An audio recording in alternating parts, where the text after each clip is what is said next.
Il devrait exister une science de la contrariété. Les gens ont besoin d'épreuves difficiles et d'oppression pour développer leurs muscles psychiques. Extrait de Les Dits de Mouaddib par la princesse Irulan. Jessica s'éveilla dans l'obscurité et le silence fit naître en elle une prémonition. Elle ne comprenait pas pour quelle raison son corps et son esprit étaient si lents. La peur courut le long de ses nerfs. Elle pensa qu'il lui fallait s'asseoir, allumer, mais quelque chose s'opposait à cette décision. Sa bouche était bizarre. Un moment d'attente, lourd de temps, empli de mouvements, de bruissements.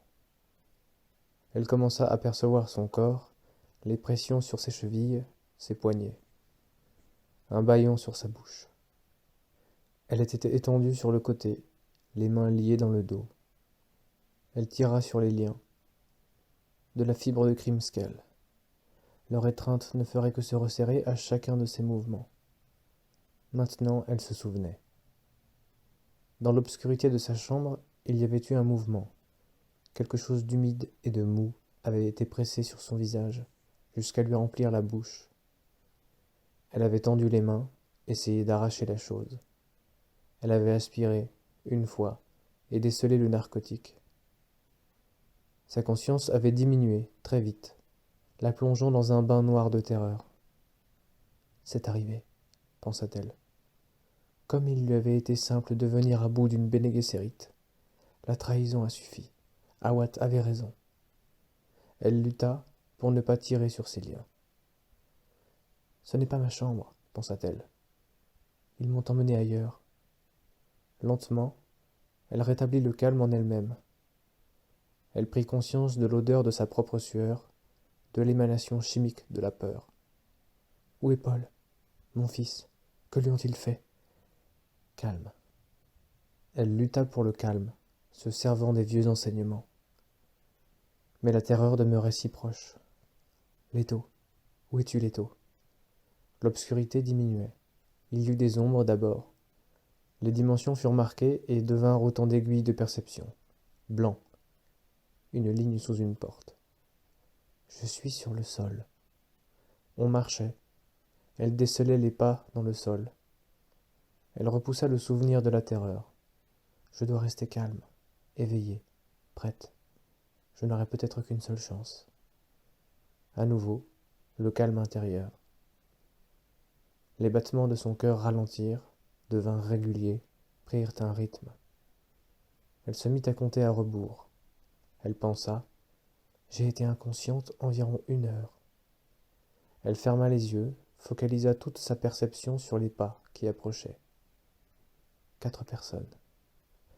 Elle décelait la différence de leur démarche. Je dois feindre l'inconscience. Sur le sol froid, elle se détendit, vérifia l'éveil de tout son corps. Une porte s'ouvrit. Elle devina la lumière au travers de ses paupières closes. Des pas, plus proches. Quelqu'un se penchait sur elle. « Vous êtes réveillée, » dit une voix de basse. « N'essayez pas de feindre. » Elle ouvrit les yeux. Le baron Vladimir Harkonnen se dressait au-dessus d'elle. Derrière lui, tout autour, elle reconnut la cave où Paul avait dormi. Elle vit la couche, vide. Des gardes arrivaient avec les lampes à suspenseurs qu'ils placèrent près du seuil. Dans le hall, au-delà, régnait une lumière vive qui lui blessa la vue. Elle regarda le baron. Il portait une cape jaune déformée par ses suspenseurs portatifs. Sous ses yeux noirs d'araignée, il avait les grosses joues d'un chérubin. « L'effet de la drogue a été calculé avec précision, » reprit-il. « Nous savions exactement à quelle minute vous deviez vous éveiller. »« Comment est-ce possible ?» pensa-t-elle. « Il leur faudrait connaître mon poids exact, mon métabolisme, mon... Yue. Quel dommage que vous deviez rester bâillonné, dit le baron. Nous pourrions avoir une conversation fort intéressante. Yue est le seul possible, songeait Jessica. Mais comment? Le baron se tourna vers le seuil. Entre, Peter. Elle n'avait encore jamais vu l'homme qui entrait et qui vint se placer aux côtés du baron. Pourtant, son visage lui était connu. Et son nom, Peter de Vries, l'assassin menta. Elle l'examina. Ses traits de faucon, ses yeux d'un bleu encre qui suggéraient qu'il était natif d'Arrakis. Mais les détails subtils de son maintien et de ses gestes démentaient cette idée. Et il y avait trop d'eau dans sa chair ferme. Il était grand, élancé, avec quelque chose d'efféminé. « Vraiment dommage que nous ne puissions avoir cette conversation, » reprit le baron. « Mais cette chère dame Jessica, je connais ses possibilités. » Il jeta un coup d'œil au manta. « N'est-ce pas, Peter ?»« Comme vous le dites, baron. » La voix était celle d'un ténor. Elle répandit une soudaine froideur au long des nerfs de Jessica. Jamais elle n'avait entendu une voix aussi glacée. Pour une Bene Gesserit, c'était comme si Peter avait hurlé « tueur ». « J'ai une surprise pour Peter, » reprit le baron. « Il pense être venu ici pour percevoir sa récompense, vous, dame Jessica. Mais je souhaite démontrer une chose, qu'il ne vous désire pas vraiment. »« Vous jouez avec moi, baron ?» demanda Peter en souriant. En voyant ce sourire, Jessica se demanda comment le baron pouvait ne pas se défendre immédiatement contre les atteintes du manta. Puis elle comprit qu'il ne pouvait lire ce sourire. Il n'avait pas reçu l'éducation. De bien des façons, Peter est particulièrement naïf. Il ne parvient pas à saisir le danger mortel que vous représentez, dame Jessica. Je lui montrerais bien, mais ce serait prendre un risque inconsidéré.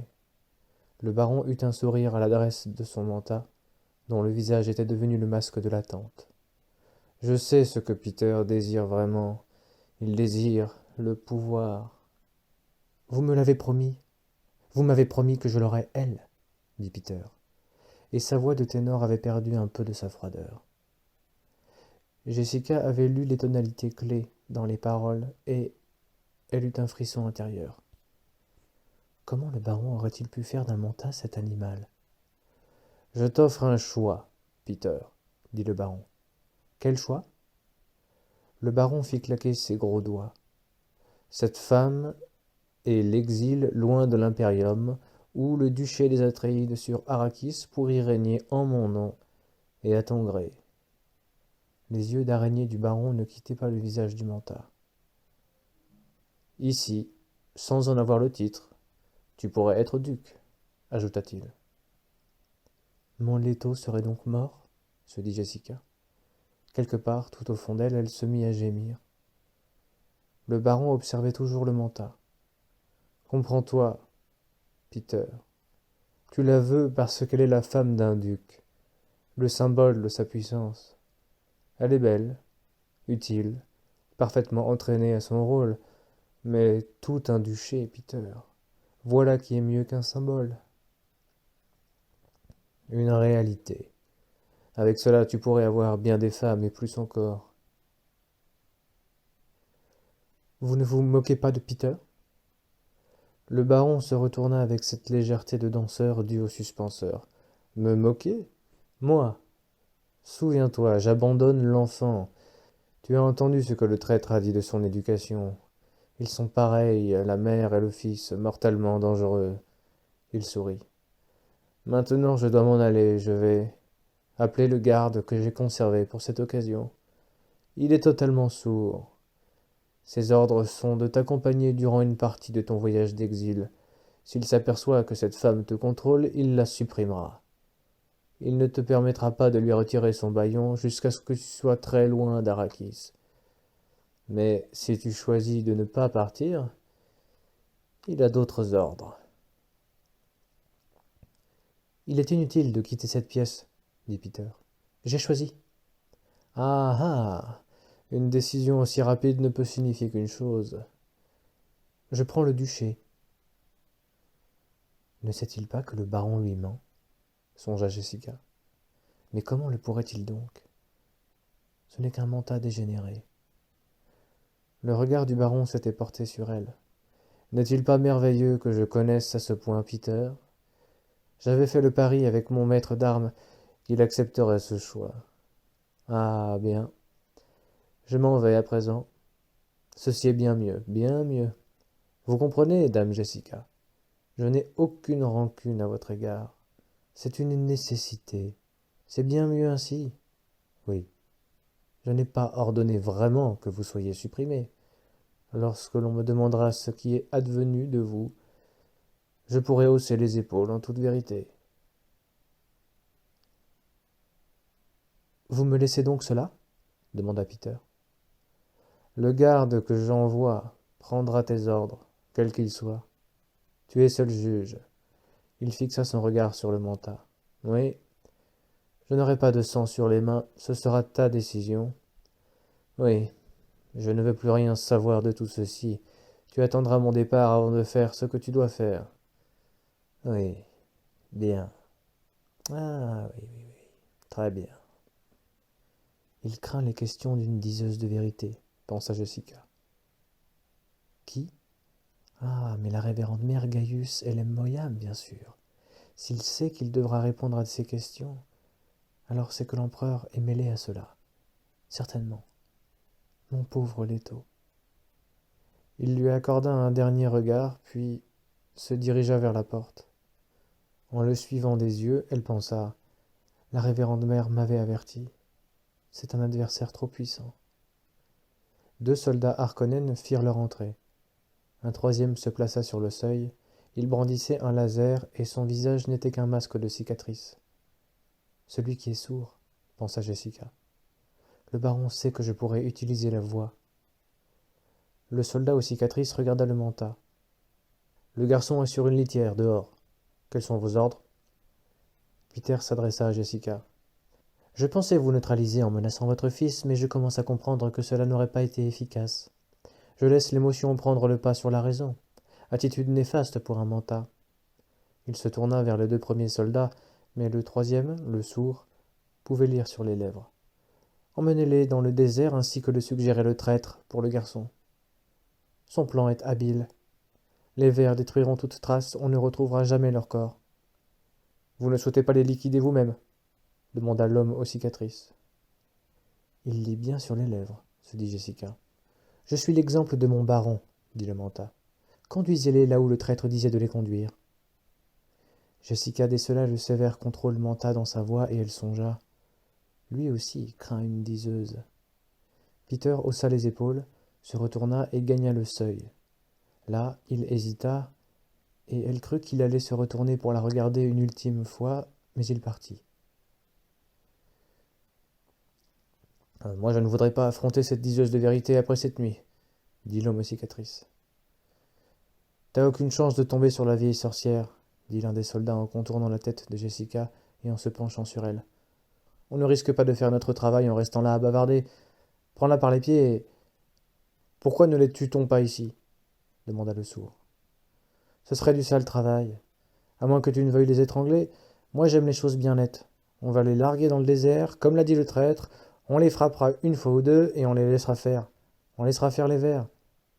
Après, il n'y aura rien à nettoyer. » Oui, je pense que t'as raison. Jessica écoutait, observait, enregistrait. Mais le bâillon lui interdisait toujours d'utiliser la voix. Et puis, il y avait le sourd. Le balafré rengaina son laser et la saisit par les pieds. Les 2 hommes la soulevèrent comme un sac de grains, lui firent franchir le seuil et la posèrent sur une litière à suspenseur où se trouvait déjà une autre forme ligotée. En se tournant pour s'adapter à la forme de la litière, elle découvrit le visage de Paul.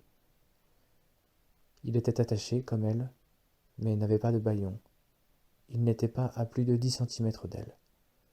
Ses yeux étaient clos, et son souffle irrégulier. Est-il drogué ? Se demanda-t-elle. Les soldats soulevèrent la litière, et les paupières de Paul s'entr'ouvrirent pendant une ultime fraction de seconde.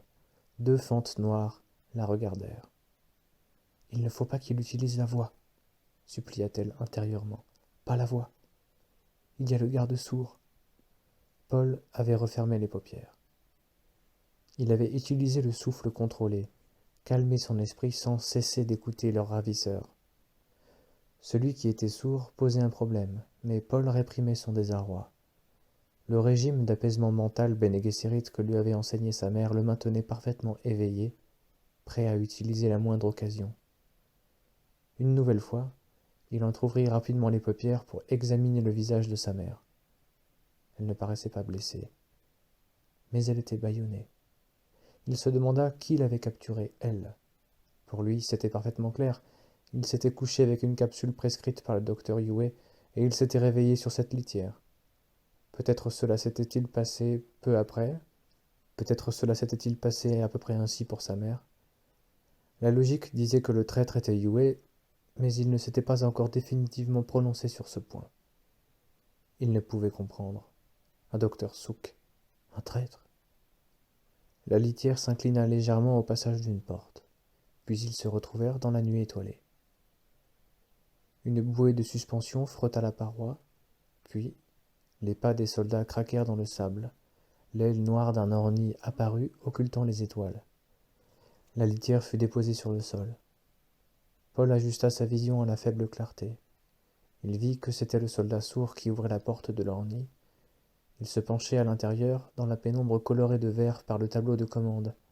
« C'est celui-ci que nous devons utiliser » demanda-t-il en se retournant pour observer les lèvres de son compagnon.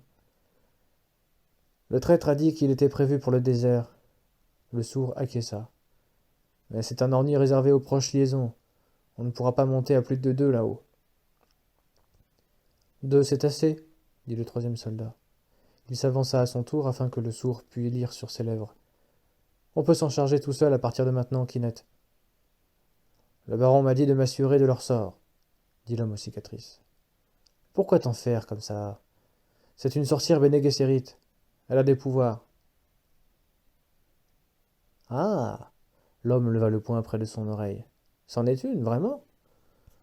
Je vois ce que tu veux dire. L'autre soldat grommela. Elle servira de repas au ver bientôt. Vous ne croyez quand même pas qu'une sorcière Bene Gesserit peut venir à bout de ces gros vers, non? Hein, Tsigo? Ouais. L'homme revint près de la litière et prit Jessica sous les épaules. Viens, Kinette. Tu peux faire le voyage si tu tiens vraiment à voir comment ça se passe. Gentil de ta part de m'inviter, Tsigo, dit le sourd. Jessica fut soulevée. Elle vit tournoyer l'aile, les étoiles. On la poussa à l'arrière de l'orni et ses liens de crimsel furent soigneusement examinés, puis on fixa ses courroies. Paul la rejoignit. Il fut harnaché à son tour et elle s'aperçut alors que ses liens étaient faits de cordes ordinaires. L'homme aux cicatrices, celui qui était sourd et portait le nom de Kinette, prit place devant. Celui qui s'appelait Tsigo prit l'autre siège. Kinette ferma la porte et se pencha sur les commandes. L'ornithoptère s'éleva brusquement et se dirigea vers le sud, vers le bouclier. Tsigo tapota l'épaule de son compagnon et dit « Pourquoi ne jettes-tu pas un œil sur eux ?»« Tu connais la route ?» répliqua Kinette sans quitter ses lèvres des yeux. « J'ai entendu ce que dit le traître, comme toi. » Kinette fit pivoter son siège. Jessica vit le reflet des étoiles sur le pistolet laser qu'il tenait. Ses yeux s'accoutumaient à la pâle clarté qui régnait dans l'orni, dont les minces parois semblaient pourtant laisser filtrer un peu de lumière extérieure. Le visage du soldat sourd, pourtant, restait indistinct. Jessica tira sur la ceinture de son siège et découvrit qu'elle était lâche. La courroie sur son bras gauche avait été presque sectionnée, et elle céderait au premier mouvement brusque. Quelqu'un est-il venu auparavant dans cet orni pour le préparer pour nous? Se demanda-t-elle. Qui? Lentement, elle éloigna ses pieds entravés de ceux de Paul. C'est vraiment une honte de perdre une femme aussi belle, dit le sourd. Tu n'as jamais eu des filles de la noblesse? Il s'était tourné vers le pilote. Toutes les Bene Gesserit ne sont pas nobles, dit ce dernier. Mais elles en ont toute l'air. Il me voit suffisamment bien, pensa Jessica. Elle ramena ses jambes sur le siège et se pelotonna sans quitter le sourd des yeux. Vraiment jolie, tu sais, dit Kinette. Sa langue courut sur ses lèvres et il ajouta. Une honte, c'est sûr. À nouveau, il regarda Tsigo. Tu penses ce que je pense que tu penses, dit Tsigo. Qui le saurait, après... Kynette haussa les épaules. Je me suis jamais payé une noble. J'aurai peut-être jamais plus une chance pareille. Si vous portez la main sur ma mère, gronda Paul. Son regard était furieux. Hé Le jeune loup se fait entendre, mais il ne peut pas mordre. La voix de Paul est trop aiguë, se dit Jessica. Pourtant, cela pourrait marcher. Le silence retomba. Pauvres idiots. Elle regardait tour à tour les deux soldats et repensait aux paroles du baron. Ils seront tués dès qu'ils auront fait leur rapport. Le baron ne veut pas de témoins. L'ornithoptère franchissait la muraille sud du bouclier, et comme il s'inclinait, elle distingua le désert frangé de lune. « On doit être assez loin, » dit Tsigo. « Le traître a dit de les déposer n'importe où à proximité du bouclier. » Il lança l'appareil dans une longue descente vers les dunes. Jessica vit que Paul prenait le rythme respiratoire de l'exercice de maîtrise. Il ferma les yeux, les rouvrit. Jessica l'observait, impuissante. « Il n'a pas encore pleinement contrôlé la voie, » se dit-elle. « S'il échoue... » L'ornie toucha le sable avec une légère vibration. Jessica regarda vers le nord, au-delà du bouclier, et elle entrevit l'ombre des ailes d'un autre appareil, qui se posait hors de vue. Quelqu'un nous suit? Qui? Puis, ceux que le baron a envoyés pour surveiller ces deux-là, et ils seront à leur tour surveillés par d'autres. Tsigo coupa les fusées. Le silence les submergea. En tournant la tête, Jessica put voir par la baie, au-delà de Kynette, le pâle reflet d'une lune qui se levait, une crête de givre au bord du désert, sur laquelle se silhouettaient les arêtes sableuses. Paul s'éclaircit la gorge. « Maintenant, Kynette ?» demanda le pilote. « Je sais pas, Tsigo. » Tsigo s'approcha. « Ah, regarde !» Il tendit la main vers la robe de Jessica. « Ôtez-lui son bâillon !» ordonna Paul. Jessica sentit les mots rouler dans l'air. Le ton, le timbre étaient excellents, impératifs, nets. Un peu moins aigu c'eût été mieux encore, mais il avait quand même atteint le spectre auditif de l'homme. Tsigo déplaça sa main vers le bâillon, tirant sur le nœud. « Arrête !» dit Kynette. « Ah, ferme ton truc, elle a les mains liées !» répliqua Tsigo. Il défit le nœud, et le lien tomba. Les yeux brillants, il examina Jessica. Kynette lui posa la main sur le bras. « Écoute, Tsigo, pas besoin de... » Jessica détourna la tête et cracha le bâillon. Puis elle parla d'une voix basse, sur un ton intime.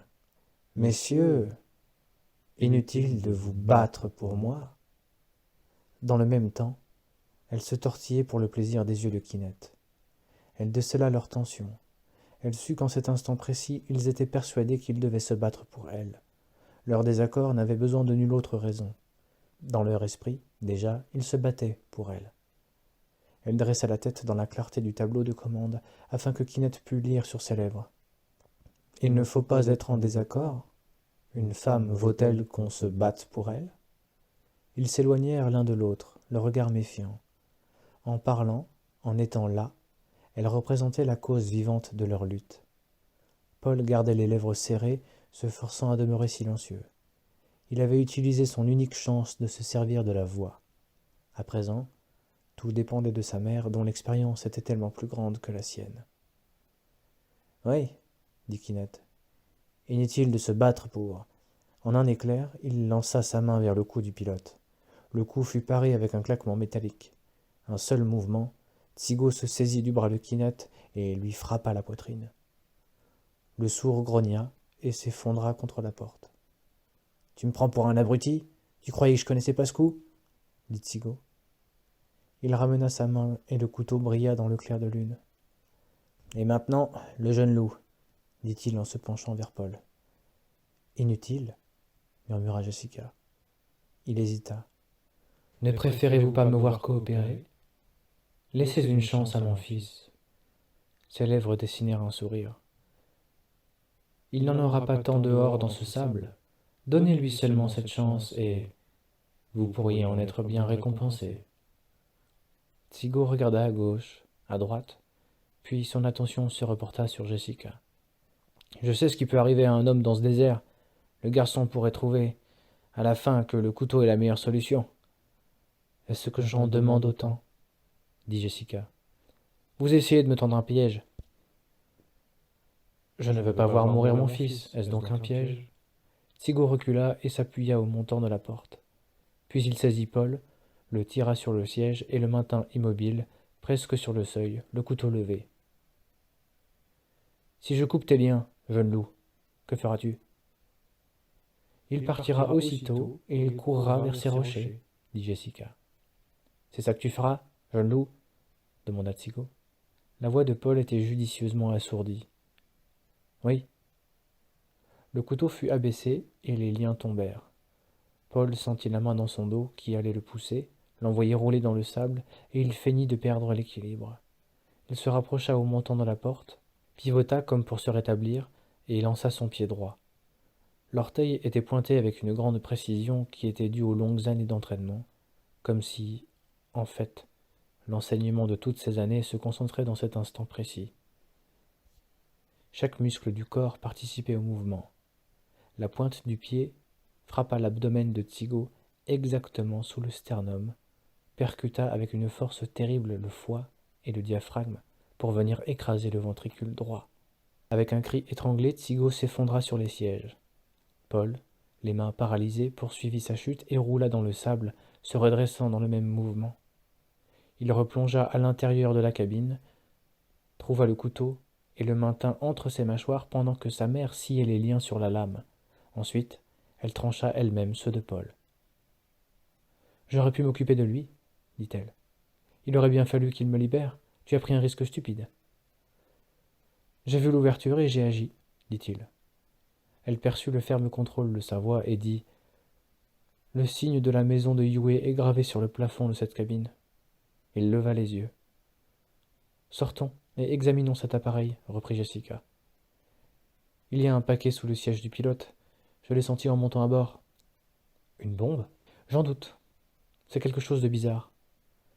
Paul sauta dans le sable et elle le suivit. Puis elle se retourna et examina le dessous du siège. Les pieds de Tsigo n'étaient qu'à quelques centimètres de son visage. Elle trouva le paquet et le tira à elle. Il était humide. Et elle comprit aussitôt ce que c'était. Le sang du pilote qui le maculait. Gaspillage d'humidité, pensa-t-elle. Et c'était là une pensée arachine. Paul regardait de toutes parts. Il vit l'escarpement rocheux qui s'élevait du désert comme une plage grise sur la mer, et au-delà, les palissades sculptées par le vent. Il se retourna comme sa mère sortait le paquet, et il suivit son regard vers le bouclier. Il vit alors ce qui avait attiré son attention, un autre ornithoptère, qui plongeait vers eux, et il comprit qu'il n'aurait plus le temps de sortir les deux hommes et de fuir. « Cours, Paul !» cria Jessica. « Ce sont les Harkonnen.